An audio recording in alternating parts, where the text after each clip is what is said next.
ulalela izwi likaJehova uThixo wakho.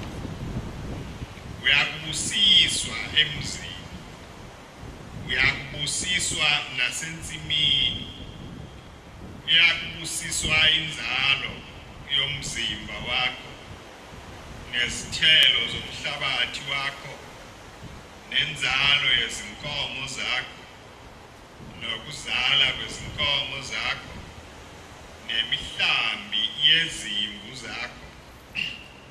Uyakubusiswa iqoma lakho, nezitsha zakho zezingwa.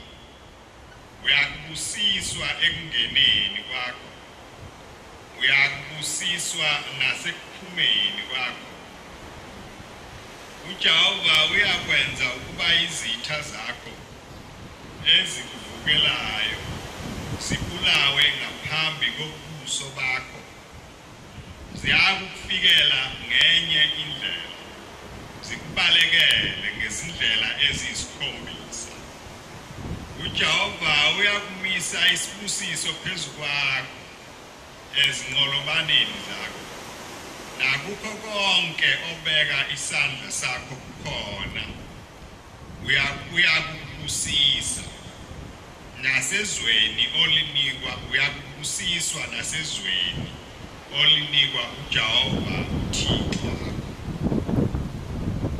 uJehova uyakumisa ube isizwe esingcwele kuye, njengokufunga kwakhe kuwe, uma usigcina izimemezelo zikaJehova uThixo wakho, uhambe ngezindlela zakhe.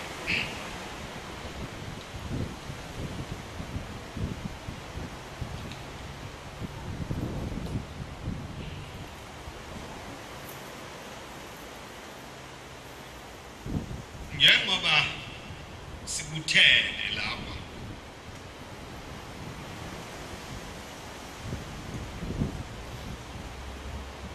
sibuthene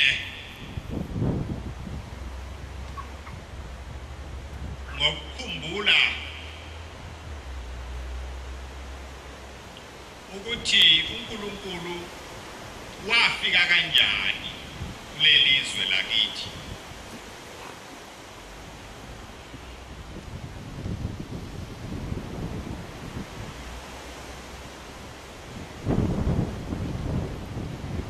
Ushembe lo esikhuluma ngaye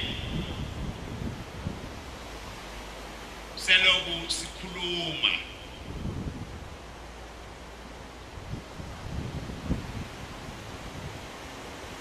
wafika lapha kuleli zwe esekwembethe konke lokhu afike abayikho lapha phakathi kwethu.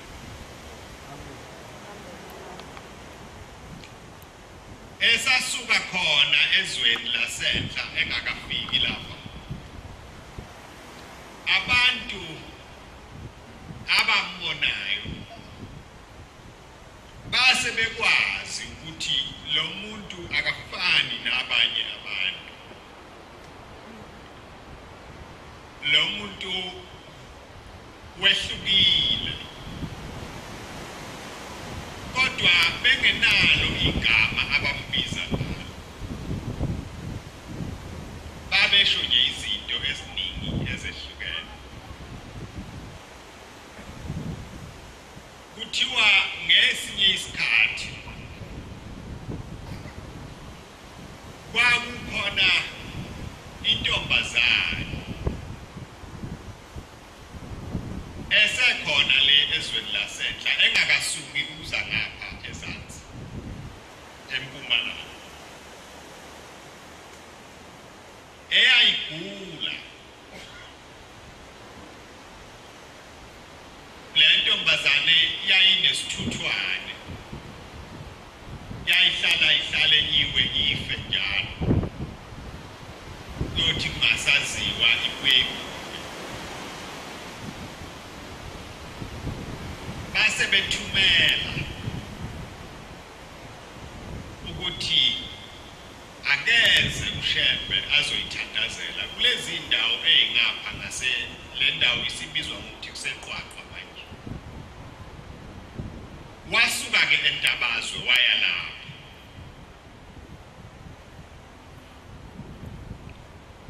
Uma efika eyithandazela le ntombazane ukufa kwasekuvuka kakhulu. Yaquleka le ntombazane. Ayabi savuka. Ushembe waqhubeka wathandaza. Base bephuma abantu bakulomzi. Ngiyabona ukuthi cishe khona babengayithandi le ndaba yakhe. Sebethi cha kuyobizwa umlungu ngoba kwakusemaplazini kwakhiwe ezindaweni zabelungu. Ayobikelwa ukuthi nangu lo muntu obiziwe la usefike wabulala intombazane. Base begijima ke beya kumlungu ke esegibele ashini lakhe. Sebefika sebemtshela ukuthi nangu lo muntu ufike lapha wabulala le ntombazane iseyifile manje. Uyibulale kanjani na? Cha. Ubeka izandla phezulu kwayo.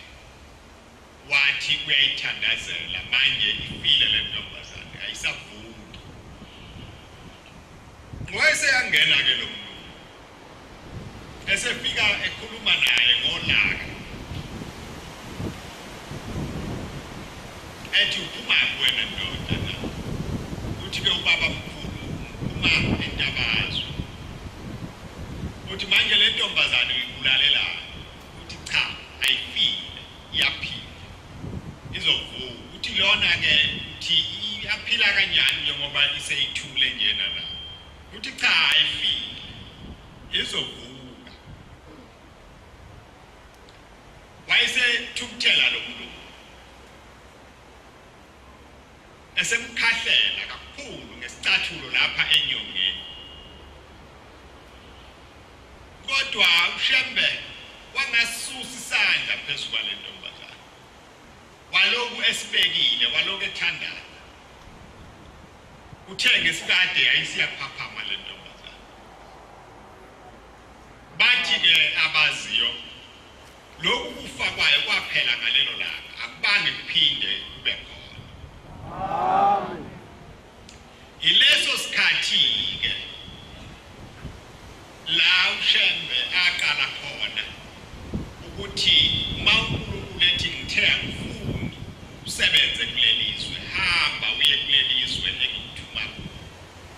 Waqala naye wabona ukuthi lezi zinto ezingehlelayo zikhomba khona ukuthi uNkulunkulu akangibizele ukuba ngisebenze kulelizwe. Wayeseyathamba ke uShembe esevuma ukuba asuke ezweni lakubo.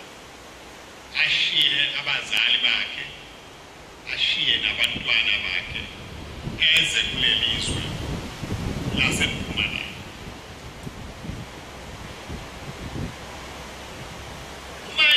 uShembe lapha phakathi kwenu njengoba ngihlale ngisho akuzange kufike umuntu omkhulu ohlangatshezwa ngeinqola zamahashi nangokuhlabelela nangegugu elingakanani. Wafika umuntu nje kodwa lapha ezawukwehluka khona ingesikhathi lezi zinto ebengifunda ngazo lapha ezilotshiwe kule ncwadi. Athi uNkulunkulu uma ulalela izwi lami ngiyakubusisa ngazo. uShembe wafika nazo zonke lezo zinto. Wayezembethe zazi kuye lezi sibusiso uNkulunkulu akhuluma ngazo. uShembe wamnika zona. uShembe wafika ehamba yedwa. Wayengaphelezelwa muntu futhi akahlangatshezwa muntu. Wafika nje ehamba yedwa. Kodwa namhla umuntu omtshela leyo nto akakwazi ukuyikholwa kalula.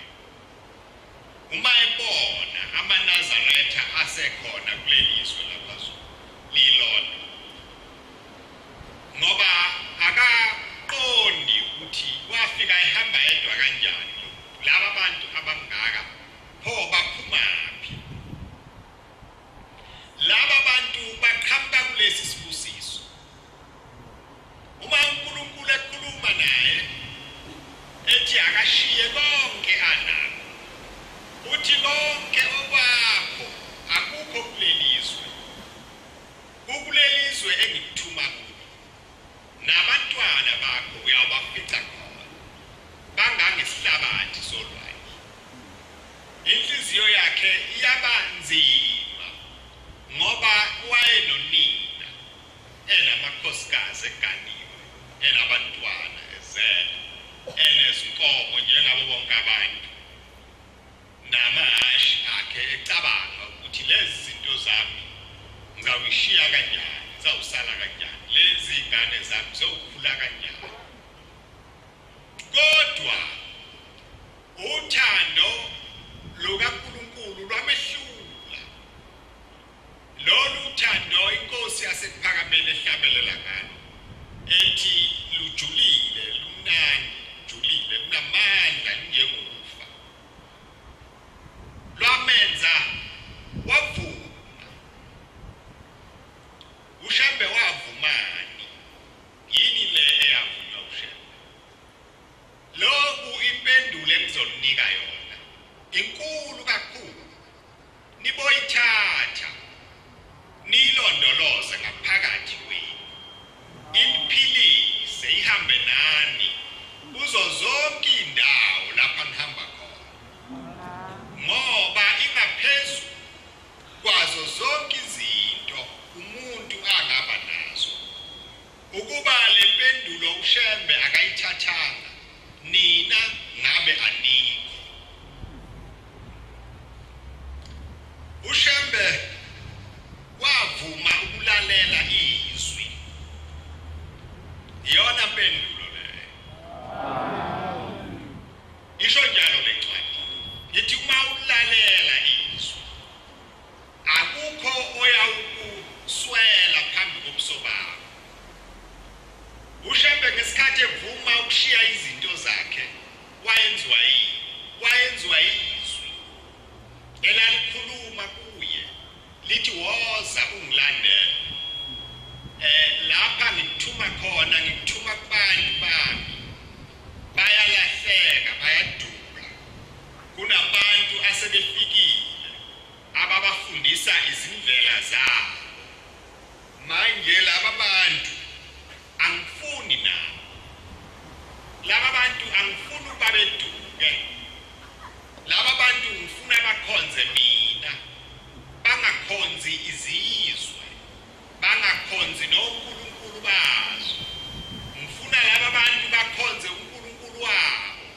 owabadalayo owababeka lapha emhlabeni nempela ke mawuShembe engakafiki kukhona indoda yakwaNkabini eyayinomoya ukubona izinto ezingakenzeki iyakhuluma ke lapha kulaba bantu ababekhona yithi kukhona umuntu ozayo ozofika lapha kuleli izwe lakithi lo muntu uzawukhuluma okwehlukile uzothi abantu abathandayo ukukholwa abeze ekukholweni abantu abathanda indaba kaNkulunkulu abeze kuNkulunkulu beze naloko abakwembetheyo beze nesitwaba zabo beze namabheshu abo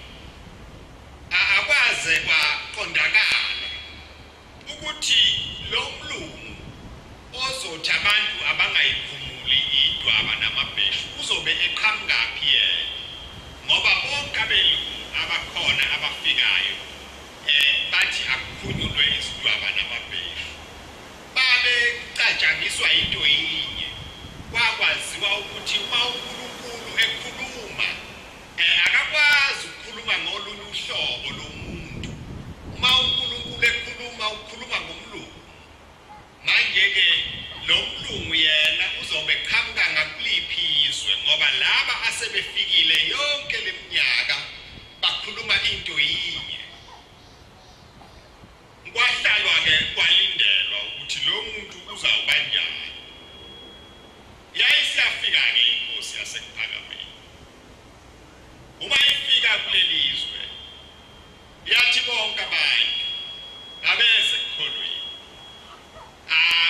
bameze namabheshu abo abathanda ukubhinca bangakukhumuli lokho akunacala nabathanda ukuza nesidwaba zabo beze benjalo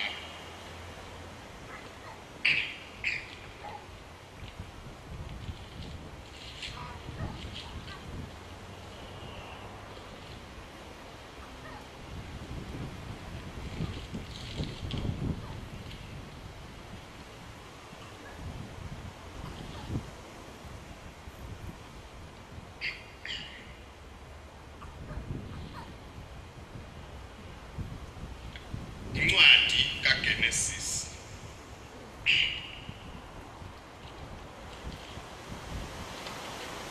incwadi kaGenesis isehluko sesithathu incwadi kaGenesis isahluko sesithathu ivesi lamashumi amabili nanye ivesi lamashumi amabili nanye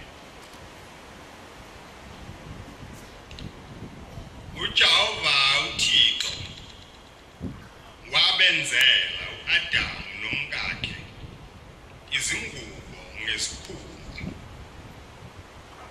Ngizawukulungisa lokhu njengoba inkosi yasekuphakameni yakulungisa. Inkosi yasekuphakameni yakuphika ukuthi wabaqokisa. Leli iBhayibheli esilifundayo libhalwe kanjalo. Yayisithi cha umuntu owaloba la wayengasazi isiZulu sithi wabembathisa. uJehova uThixo wabenzela uAdamu nomkakhe izingubo ngesikhumba wabembathisa. uShambeke wayesefika esethi abantu abeze ekukholweni benjalo. Amadoda akulelizwe amangala base besondela kuye sebembuza ukuthi umuntu kaNkulunkulu nawe uhamba ngalo leli vangeli ebese livele likhona yini. Uthi ke uShambeke nami ngikhuluma yona indaba kaNkulunkulu. Bathi pho wena washo behlukile na. Uthi cha incwadi engiyiphethe ilotshwe kanje. Base besuka labantu sebeya emakholweni ayesevele khona. Sebebuza lo muntu okhuluma kanjena nithini ngaye nabathi uqinisile kulotshiwe. Hawu pho bathi cha thina asikwenzi emabandleni ethu akwenziwa. Kodwa lokhu akushoyo yena kulotshiwe lapha encwadini. Uma uShambeke ehamba phakathi kwalelizwe kwakukhona abantu abanezifo nabanezinsizi nabo nokuhlupheka okuningi okuyizinhlobo ngey'nhlobo. uShambeke wabathandazela labantu ababegula izifo zabo zasuka kubo. Njengoba benifakaza nje imbama yenu benikhuluma ngezinto ezinyalo ukuthi emizini eminingi uShambeke wafika uhlushela. Abantu sebehlulekile nasezinyangeni bakwethenjelwe kakhulu ezinyangeni. Zasebenza nazo ngamandla azo lawo okunyanga. Kodwa zehluleka. Wayesefika ke yena wafike wazenza zonke lezi zinto bekuthiwa ayisenakwenzeka. Ngoba izinyanga lezi zazethenjiwe zinezibongo zazo ngenxa yamagalelo azo. Kodwa kwathi makufika lokhu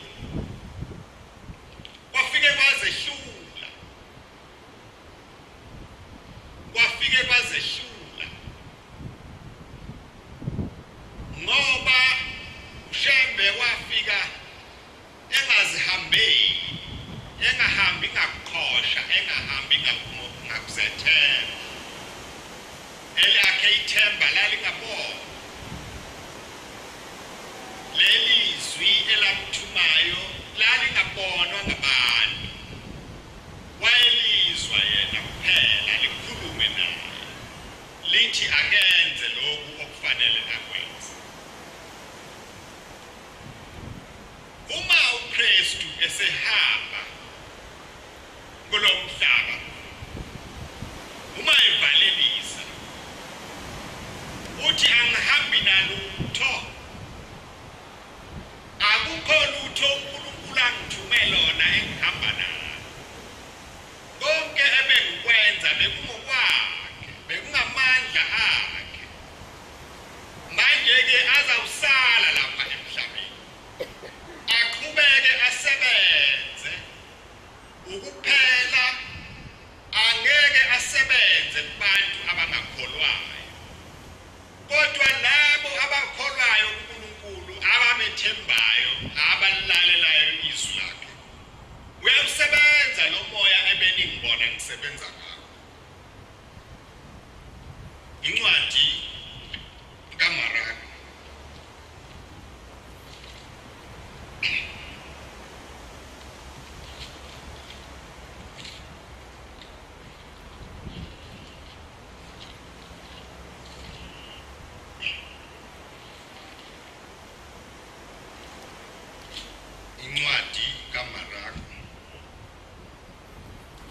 yeshumi nesithupha.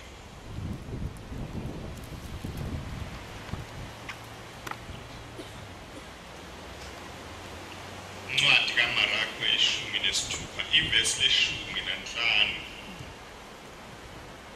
ivesi leshumi nanhlanu. Wathi kubo, hambani niye emhlabeni wonke, nishumayele ivangeli kubantu bonke. Okholwayo abhaphathizwe, uyakusindiswa, kodwa ongakholwayo uyakulahlwa. Lezi zibonakaliso ziyakubalandela abakholwayo. Ngegama lami bayakukhipha amadimoni, bashumayele ngezilimi ezintsha, baphathe izinyoka, uma bephuza into ebulalayo bangabi nacala, babeke izandla phezu kwabagulayo basinde.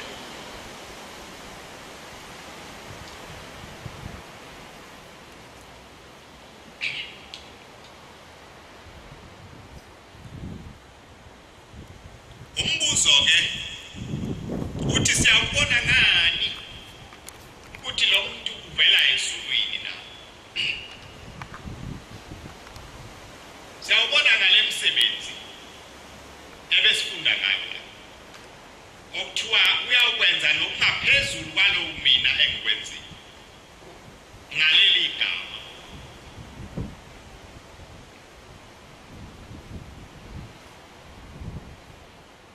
Ushembe singaqalaphi, singaqeda nini? uNkulunkulu wayempheni ngisho nesibuko zokubona izinto ezifihliwe. Ngesinye isikhathi kwafika indoda ephakameni, ihamba nomntwana wayo nonina, bekhanga ngapha ngasothongathi. Bafika inkosi yasephakameni ihlezi phandle lapha phezulu ngasensuka kuhlale phambi kwendlu kulesi sigcawana esincane esingenhla kweGetsemane. Bafika laba bantu bakhathele, bebe yindi indawo usuka eFinikisi ngeenyawo uza ephakameni, bebelethe ingane izishosha.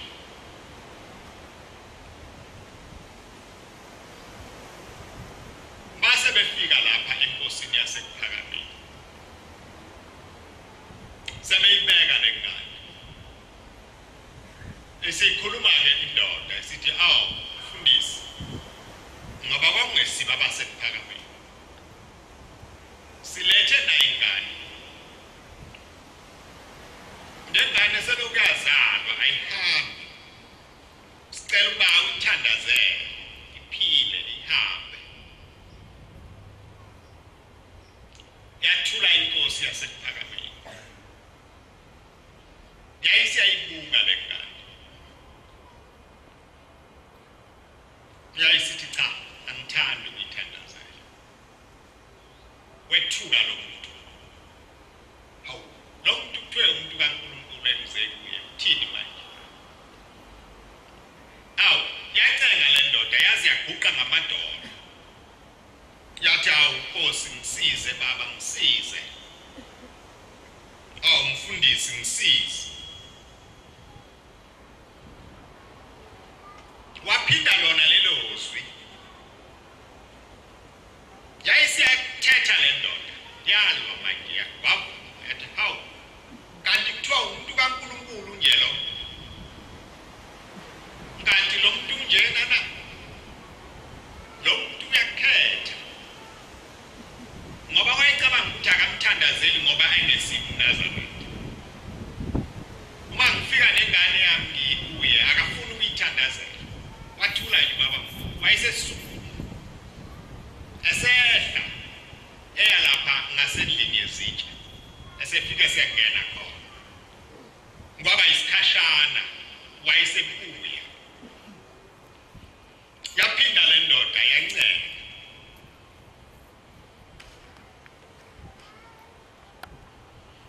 Wayesethula. Wayesethi wena nkosikazi esho kumngayo wena. Uyathanda yini ukuba ngikhulume nawe?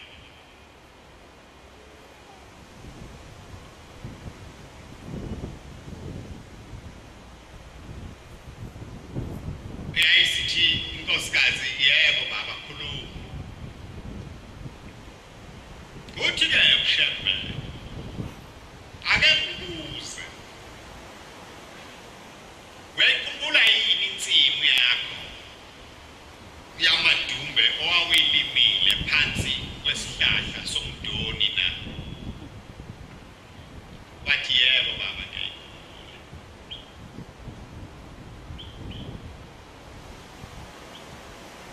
Uthi-ke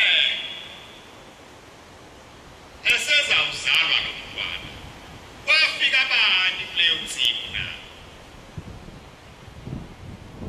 Yaqala manje inkosikazi yahiqiza ababe kusakhulumeka. Ubani wafika kuleyo nsimu owawilimile phansi komdoni na?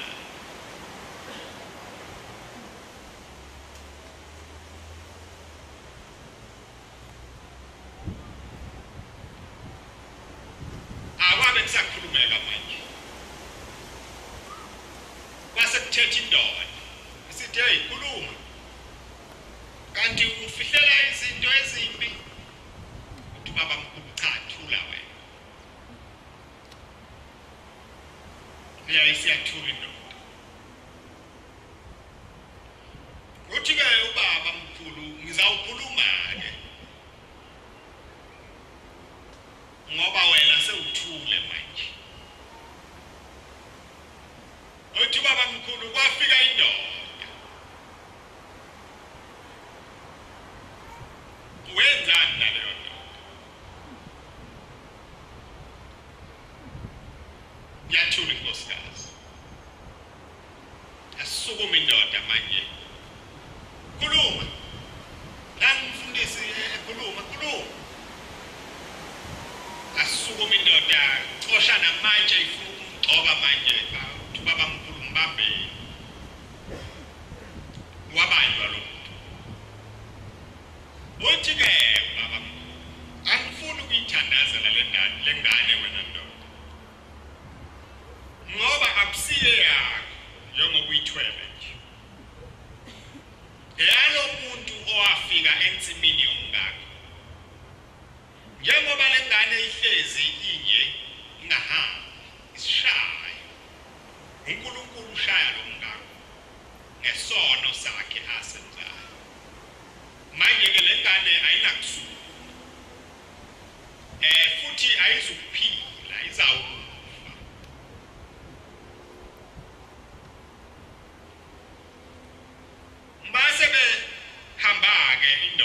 nalo mntwana wayo nomngane sekukubi sebelwa wonke umuntu esehamba indlela yakhe sebehlukene ushembeke lo uma efika kulelizwe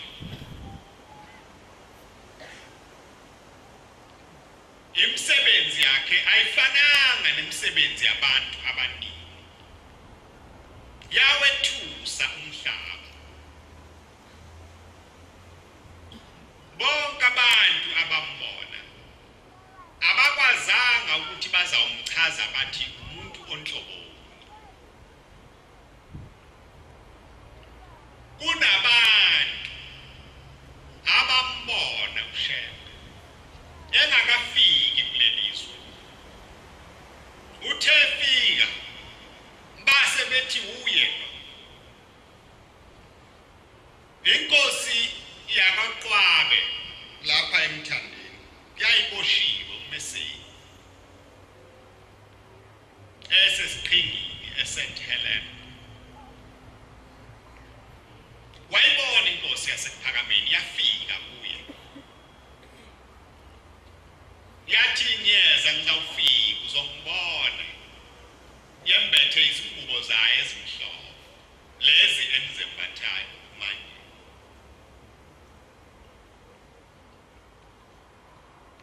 nempela-ke wathi mayesefikile eMthandeni inkosi yathi nguye engambona lo muntu ngambona ngisejele ngiboshiwe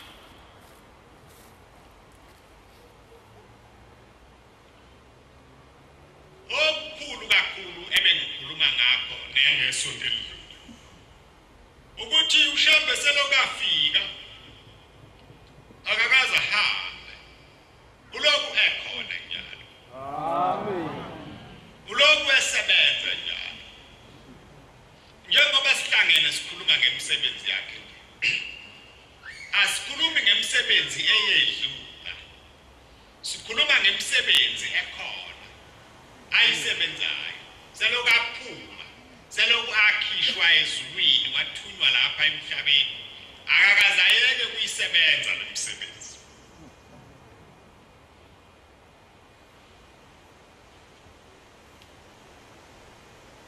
iningi into eyabonwa ngabantu ababehamba noShembe ababengakaze bayibona eyayikhombisa ukuthi lo muntu akafani nabanye abantu okwakhe ukuhamba kwehlukile njengoba ngishilo kini ngithi akazange ahlangatshezwe ngamashi akazange acingelwe nezindawo ezithize eziphambili ukuthi kuzawubekwa phi lo muntu wasezulwini ngoba uShembe okwakhe ukukhanya kwakukhanyela labo bantu abanenhlanhla abangenayo inhlanhla abangakuboni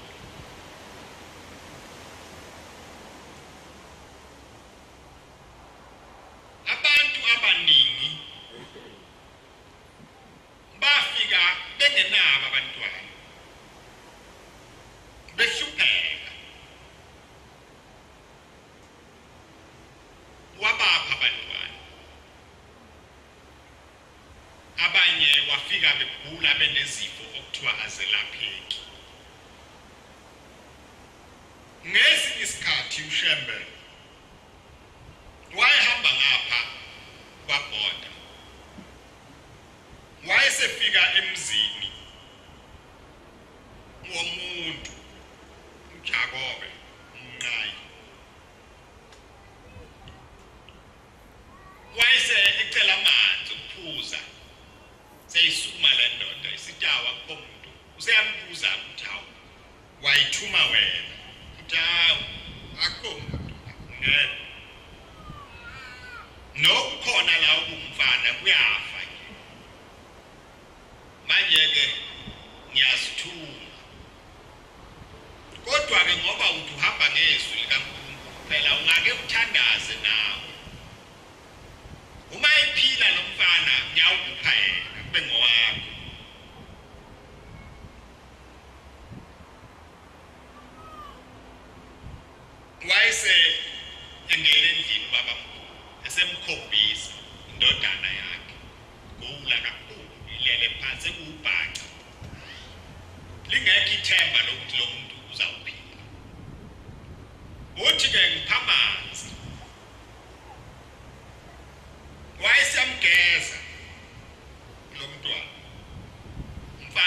usengene ebuphungwini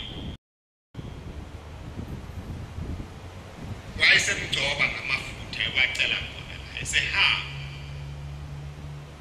kwadlula isikhathi uthe ubaba mkhulu esephakameni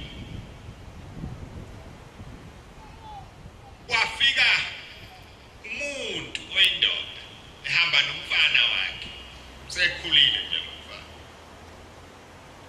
uthi ke ngize kuwe uthini na uthi cha ngilethe nayo indodana yakho le ngane mina ngayesula ekuphileni kwami ngoba ngayibona ukuthi ngeke iphile wena wafike wayithandazela yasinda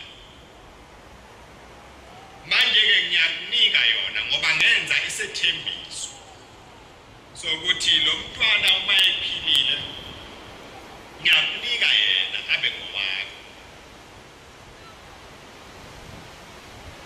wafika kanjalo ke umfundisi umnqayi ekuphakameni akabuya ngabe nalo elinye ikubo wabe sethulela khona la enkosini yasephakameni inkosi yasephakameni yayingafani nabo bonke abantu ngoba eyayiphiwe khona ezulwini abantu abaningi abanako uma esehambile emhlabeni ubaba ubuzwa umuntu wayephethe isiteshi samaphoyisa lapha ezansi ePhoenix uthi hawu uyihlo ushiye wena kulo msebenzi wakhe na uthi baba uthi hawu ake ngibuze ezintweni zonke uShembe ayenazo yini le eyayinkulu nazo zonke izedlula na kayenza uba lo msebenzi ube khona nanamuhla ethi-ke inkosi yasephakameni uShembe wayenothando uShembe lo enimlandelayo anilandeli lutho kuye nilandela uthando lwakhe amen lolu thando anithanda ngalo uShembe akakhathali umthanda uShembe umthanda noma nizingcolisa uyahamba yena afika nenyula ebubini angeze walethelwa lokho la emhlabeni ukuba anithande iyona nto eyayinkulu kuye kunazo zonke izinto olwakhe uthando lwalibonakala isho njalo inkosi yasephakameni ithi wayethi mayethi kuwe mntanami uthi uzwe ukuthi lento ekhulunywa yilo muntu isuka ekujuleni ithi-ke inkosi akekho omunye uyihlo wenu ningavumi nanamhla maqhamuka ethi ningabakhe ngoba owenu ubaba akafani nalabo baba abakhona abaye basiculukele ngelinye ilanga bathi sibadumazile sisuke kubo Mshembe wayengenjalo uthi waza mntana ngiyakwemukelisa ngethemba indaba enkulu leyo ukuthi ma unezono uye ufise ukwenza njengo-Adamu ungene ehlahleni ucashe kodwa uNkulunkulu ngoba wayenothando wahamba waya la ecashe khona u-Adamu wathi wenzani la uShembeke lo siyesithi uma sesizonile sicashe kodwa yena afike kuyo leyo ndawo athi wenzani intombazane yalapha ongoya yahluka kade ikholwa kuyo le inkonzo yathi hawu ngiyawubuye ngiyokwenzani kuPhakamile yaqoma yenza konke nje yahlala yagula tema isigula bathi abazali bayo hamba uye kuPhakamile bakuthandazele yathi cha ngeke anginakuye kuPhakamile ngaleso sikhathi ke kwakuse abaphathi laba babenolaka zazi khona intombi lezi eyindala njengoba niyibona nje le ntombi ekhona la ekhaya anti bajazwayo kwakuwa abaphathi labo olwalungafakwa babe wazi umsebenzi ushemba ebathumela yahamba ke le ntombazane yayiswa kodokotela na seyinyangeni ayazi yasinda yazi yaba nenhlanhla kwakhona othi cha kwasho yona yathi hayi bizani abaseziyoni obase befika ke sebeyithandazela wayesethi uMangwameli wabo cha kahleni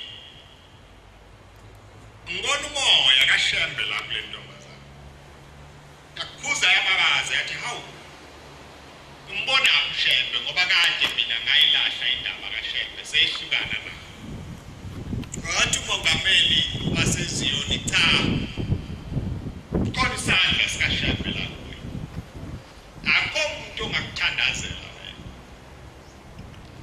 hambe kuPhakamile ngempela ke bayithatha le ntombazana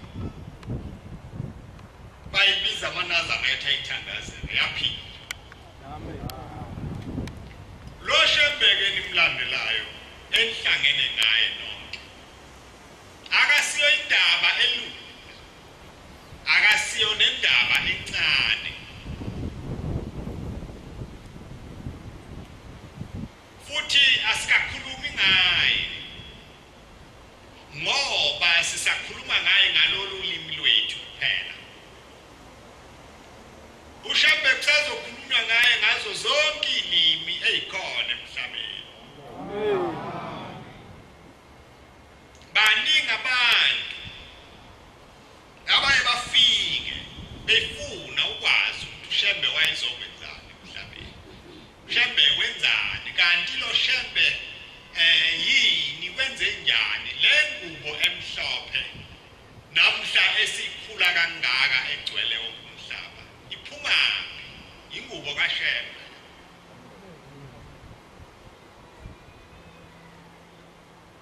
akusiyo ingubo yasemhlabeni akukho lutho olomhlaba uShembe afika lenza phakathi kwethu okomhlaba uShembe wehlukana nakho ezweni lakubo lasenhle uma esefike lapha phakathi kwethu wakwase ngomunye umuntu uNkulunkulu wayesemshukile wamgeza khipha konke uthanda kwasemhlabeni isho njalo indoda yakwaNtshangase eGoli ithi wathi bayishumayela wathi bantu bami mina uNkulunkulu wayikhipha inhliziyo yasemhlabeni kimi ayisekho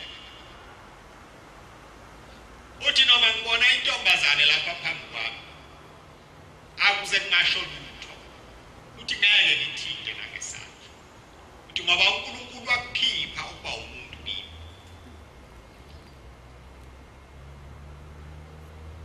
uShembe akasiyo indaba yabantu abaye bakhulume ngoba besese noma bejabule noma benjani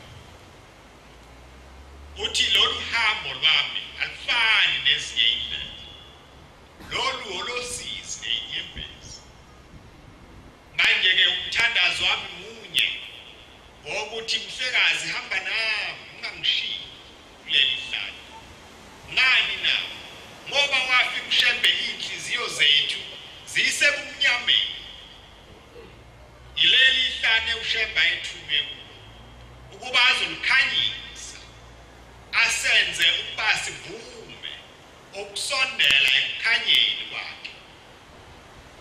Bakhona abanenhlanhla abakubonayo lokhu kukhanya, bakhona abangakubonayo. Ngoba njengoba sikhona nje siphuma enzalweni yabantu okwathi mayefika uShembe bambona ukuthi lo wehlukile, lo uthunywe uNkulunkulu, lo ufanele ukuba simlandele. Uma simlandela sizamsondela eduze kokukhanya. Namhlanje sengathi kungaba njalo. Lokhu kukhanya uShembe afika nakho kungathi mase kuyilesi sikhathi sethu bese kuyacisha. Nani ningavumi ukuba ukukhanya kwenkosi yasekuphakameni kufiphazwe. Kulula ukuba seduke. Uma umuntu ethanda ukusedusa angayembatha le ngubo esiyembethe, abesethi mayesefikile phakathi kwethu aqale asifundise okungeyi. Ngoba sekukhona ukuthi umntangame eceleni asiqhwebele khona. Manje-ke nibolinda, nikulinde lokuhamba kwenu, nikubheke, nihlale njalo nihlehla nikwele emuva, niyobheka ukuthi lo Shembe simlandelayo wayehamba kanjani. Ngoba uma ningakwenzi lokho nizoloku nimbathi ingubo emhlophe nicabanga ukuthi nizahamba noShembe kanti senihamba nodwa. Akukhuleke amadimoni lapha phakathi kwenu. Nizawuthi nibona bese kube nemikhuba eminingi kube yiyo eyandayo kunokungcwele lobu uShembe ayethunywe khona. Nizawuthi nibona bese nenza zonke izono ngenkani. Nithi uma nihlezi lana nihlale nangokwesabana, noma umuntu umbona enza okubi wesabe ukumkhuza, kube khona ukuthi uzawumbulala. Awubulala kanjani umuntu lapha ekholweni? Mase kunjalo uNkulunkulu akasekho phakathi kwenu. Izono into yasemhlabeni. Uma sesihlangene lapha phambi kaNkulunkulu sifanele ngabe sisibona izinto ezingahambi ngendlela. Futhi singabi novalo lokuzikhuza ukuthi cha lokhu uShembe wathi kungenziwa. Ngoba akekho umuntu okhuluma intando yakhe la.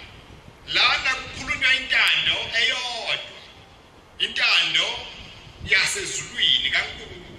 Ukuthi lo uNkulunkulu wasibizayo wathi asizokwenzani la. Ningakhohlwa lo. Ningakhohlwa ukuthi inkosi yasekuphakameni yathi kini uNkulunkulu wabehlisa lokungcwele eswini. Akana kwehla futhi ke yena manje azobelusa lokungcwele. Uswanika wanika. Uma nina ningabelusile indaba yenu le. Nizawuthi nibona benembathi ingubo emhlophe niphuza utshwala. Nizawuthi nibona bese kunodumo lobungqingili lapha phakathi kwenu. Nizothi nibona bese kunodumo lokuhlobonga nokufebe nawe yonke imikhuba emibi uShembe athi ehlukana nayo. Ngithi-ke kini uShembe ngaphandle kokuphila wayephethe imithetho yokungcwele, imithetho kaNkulunkulu okufanele uma sigcina sazi ukuthi sizisondeza eduze kaNkulunkulu. Ngakho-ke kumeze kwasisiza ngalokho ukuthi sihlangane namuhla sithi njengoba nisibona nje sizokhumbula uShembe. Kodwa uma umuntu esifica lapha esifica khona asifice sigamenge kuzo zonke inhlobo zokuba bese sikhumbula ukuthi unjani kanti uShembe.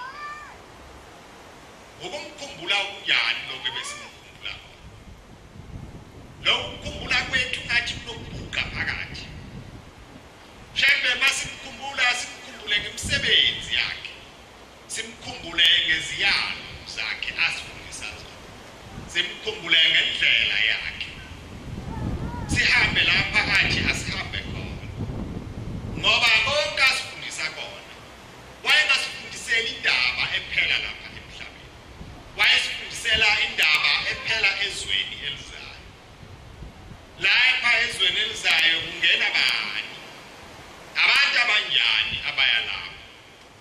La uShembe ethi bantu abami ngiyakhona kungena abantu abanjani. Kusho njalo kukhona uthi mntana wami uyesaba yini khona emkhayindini, uthi uyesaba yini ukuya lapha bengizela khona la. Uthi umngoma wangazi baba noba ngiyesaba. Cha mntana mina angisabi, ngabe sengihambile ngiyalamula ngilamula impi. AbakwaZulu balwa nabasesilungwini babanga isilungu sabo. AbakwaZulu bathi angicwatshwe khona lapho, abasesilungwini bathi angiyolala ePhakameni. Manje ke ngiyalapha kodwa khona angisabi. Ngani na? Ngoba wayephilela izwi leli elamthulayo. Nani nibokucela lokhu aniphe inhliziyo entsha engathandi kakhulu lapha emhlabeni, ethanda kuleli izwe elizayo, ethanda kuleli izwe elizayo.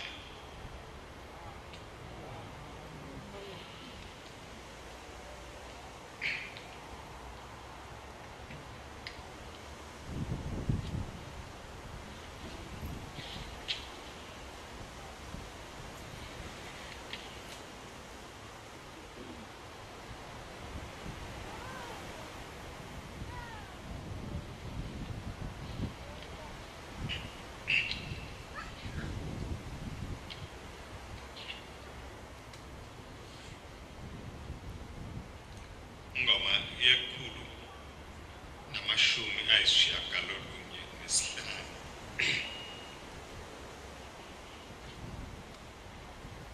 Ngiyalithanda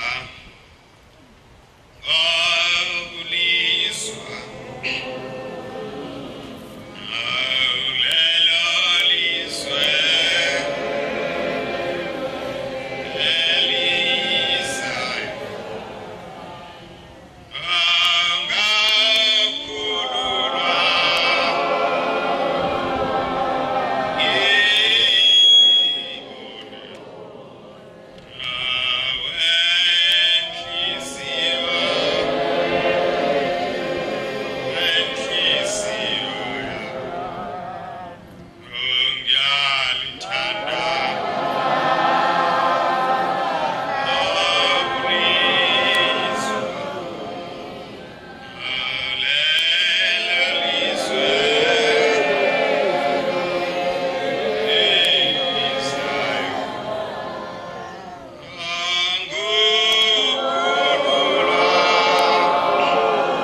iloko ke esihamba ngakho njengoba siphambi kukaShembe lo Shembe esimlandelayo uye owasithanda usho njalo kulesi sihlabelelo uyena owangithanda amandla okuzama uNkulunkulu ngawakhe manje ke umani phambi kaNkulunkulu ningabi namathemba amaningi ningabi namathemba amaningi niboba nethemba elilodwa nithembele kuye nje ziningi izinto ezikhona la emhlabeni naphakathi kwethu njengoba sikholwa maningi amathenjana amancane ahambe fufusa wabeke inhliziyweni ngoba okuningi kwawo kuyinkohliso ngokuba abantu baphile balale bedlile kodwa lo Nkulunkulu owandibizayo wayenganibizeli izinto zasemhlabeni wayengibizela izinto zasemhlabeni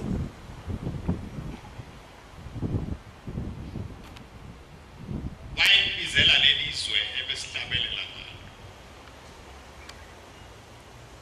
wayengibizela lo muzi ebenihlabelela ngawo nithi umzi wamaNazaretha khazimla ngaphezu kwelanga lenyanga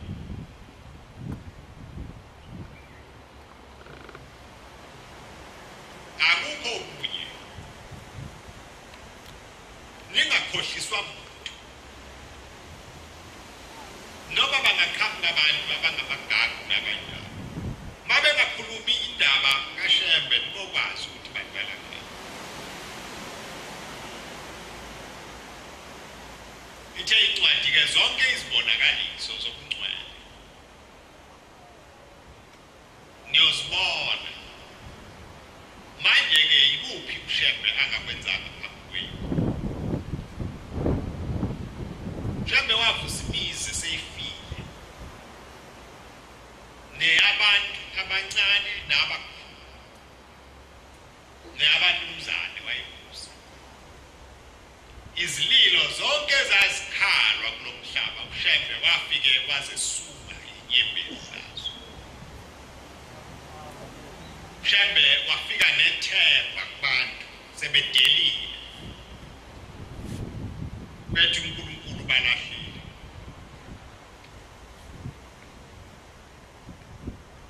Shembe wafika wabagona wathi cha bandla uNkulunkulu ufuna niphelele kuye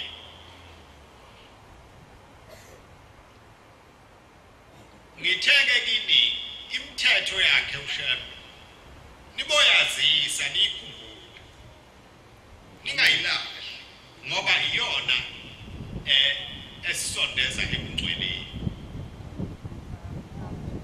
lokuhamba kwethu nalezi zinto esiyesikhulume ngazo uShembe wenza lokho aziphelele uma thina singekho eduzane kobungcwele ubungcwele ke indaba enkulu indaba yesizwe umuntu efuna ukubagcwele uyaphelela inhliziyo yakhe ayithenge kuzo zonke izinto zasemhlabeni zingamkhathazi singahlale njalo senhlizweni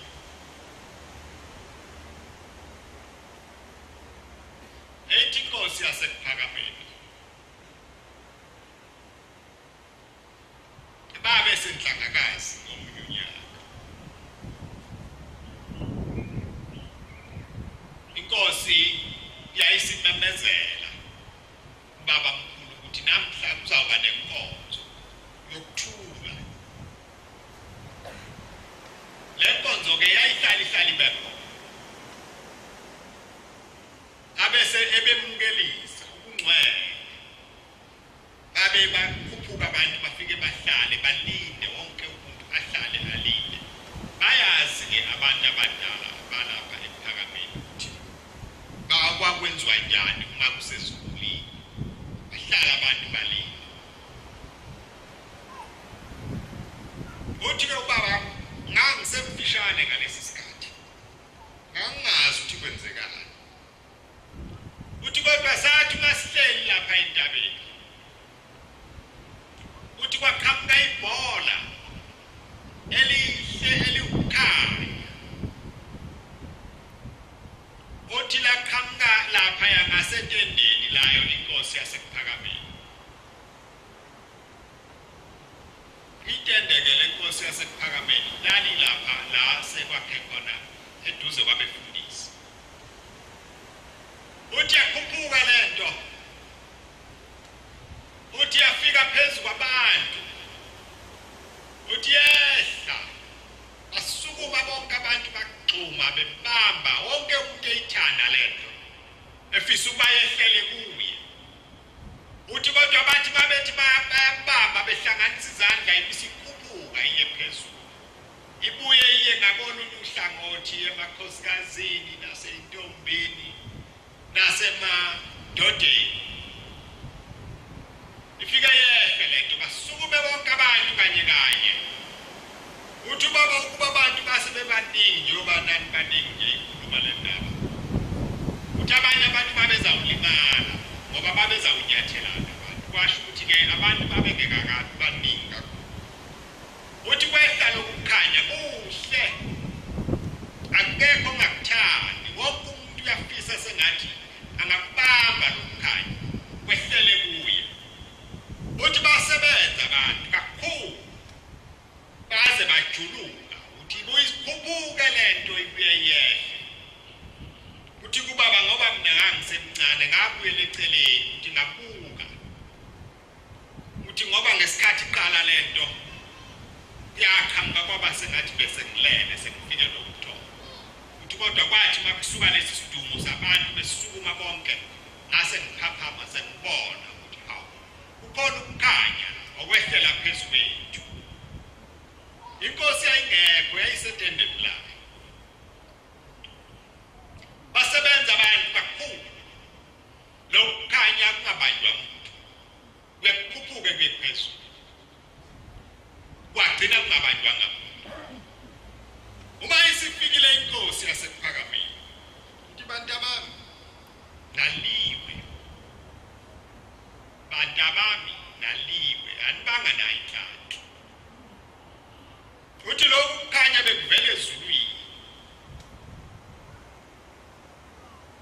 uthi uma bekutholile omunye wenu uthi lokhu kukhanya kuyayithenga inhliziyo yomuntu uma kwehlele kuwe awuphindi usenze isono awubuye ukucabange nokucabanga ukwenza okubi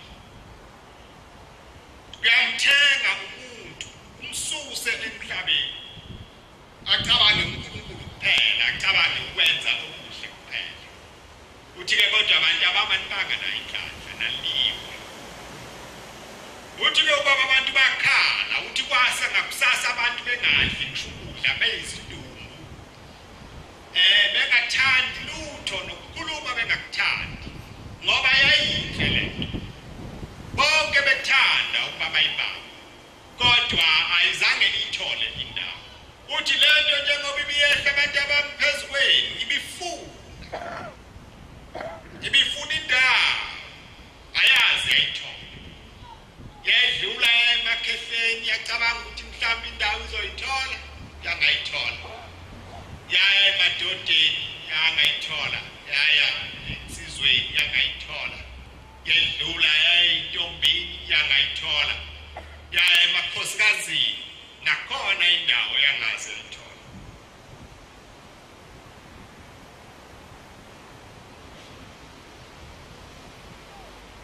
angazi ke mhlawumbe ingqondo zethu ziyayizithi laba abantu abangaphambili bethu babekholwa kangcono kunathi mhlawumbe ngoba nomhlaba ongakabi nje uma ke kufika ukukhanya ngayitholi indawo kunjani lapha kithi kunjani lapha kithi kodwa lokhu kukhuluma engikukhulumayo akusikho okulahlisa isithemba cha angilahli isithemba nje baba ngithi zeluseni zibekeleni umoya lo owabonwa yilaba bantu ukuba mawufika phakathi kwenu ungayesweli indawo ufike uyithola indawo ngoba nina ningofakazi bazo zonke lezi indaba ebenizikhuluma uma nisikhuluma nibhala icala kini uqobo lwenu ngoba uma senisikhulumile bese nibuya niphambuka nenza okungeyikho kudumala bani lodumala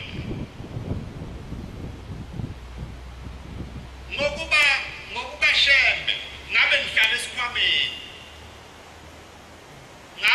esikhwameni nahlale esivalile ningaphumi kusona ngoba uyazi ukuthi manisuka lapha phambi kwakhe niyempini ngiyelingweni zonke zomhlaba la ufike simdukise simkhohlise uma esenizuzile ushembe navuma namlande ke bese ngathi mina ngesuka usho njalo uthi bantu bami nokudla kwalapha ngikhona akudleki uthi baba yini baba na uthi cha mntana angikwejwayeli uthi ngoba nginazi njengoba ngishile ngiyawusala kube njani njengoba ngihambile nje phakathi kwenu ngizawusala kube njani angizokusala ibuwele kuzo zonke lezi zinto enganikhipha kuzo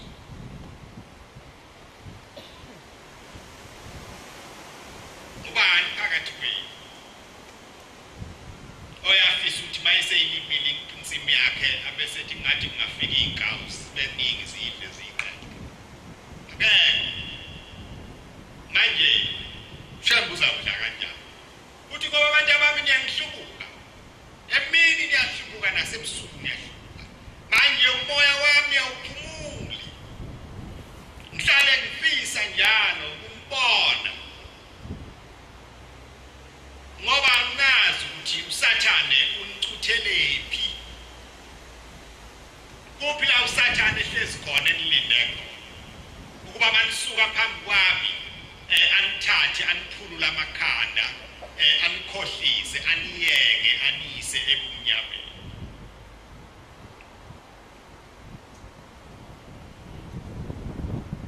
uthando lolo lukashembe anithanda ngalo aluzange lume aluzange luphele aluzange lubuyele eceleni selokhu lwaba lakho nje lwalo isikalo salo asehli asenyuki sinjalo nje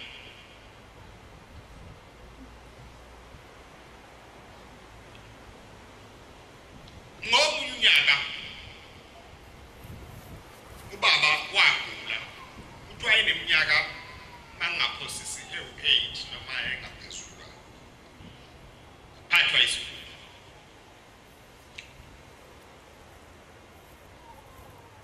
cha ngiyaphosisa wayephathwa isibhobo esibi simgwaza kabi lesi sibhobo samphatha iminyaka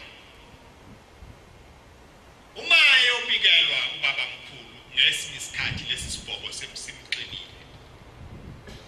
uthi hawu ngiyanizwa nina niyongibambezela lokhu ngizongitshela indaba ukuthi umntana uyagula uma uNkulunkulu emthatha akamthathi mina abantu abambonke ngabashiya intabazwe ngihamba ngedwa uma uNkulunkulu emthatha umntanami kulungile akamthathi la ngikhona ngiyasebenza indaba kaNkulunkulu manje nina nilokhu ngizongitshela indaba ukuthi umntanami uyagula uNkulunkulu akenza akubonayo ngayo wayenzani shema lokhu okwenza ukuthi aphendule kanje kwakuyini wayehlezi nani wayephelele kwakuthi uma kukhona nina aphelele angasweli lutho angabi nalutho olungekho uma ethanda uNkulunkulu akamthathe umntana abashiye intabazo ngasuka ngedwa manje ke nina niyangibambezela ngoba laba abaphambi kwami yibo labo engithume kubo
Ushembe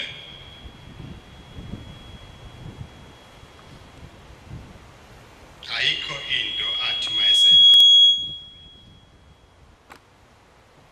wayikhalela yakhona Ushembe wakhalela imphefumulo yenu iyona kuphela into ayengafuni ngayo engafuni baye imphefumulo yenu idlale usathane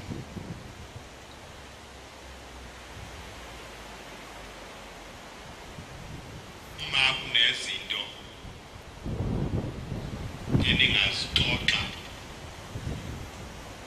ushunqe inhlabathi aboba imiyalo yakhe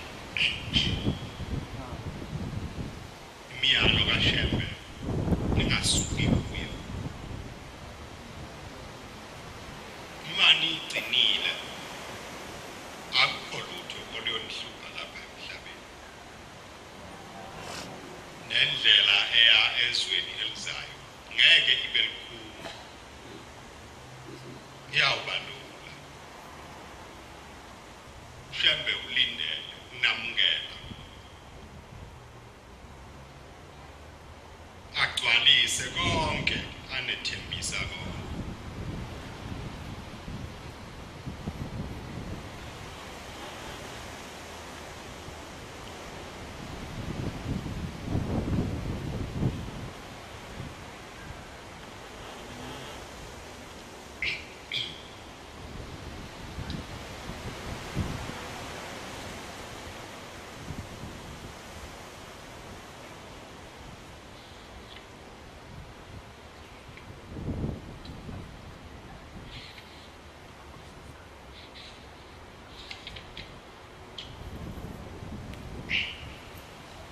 ingoma yamashumi ayisishiyagalombili nesishiyagalolunye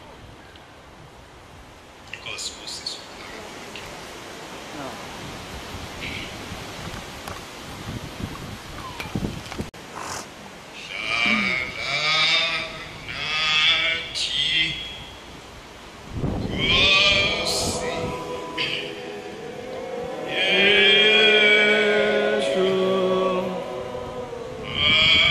Hallelujah.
beze kuwe bazokudumisa.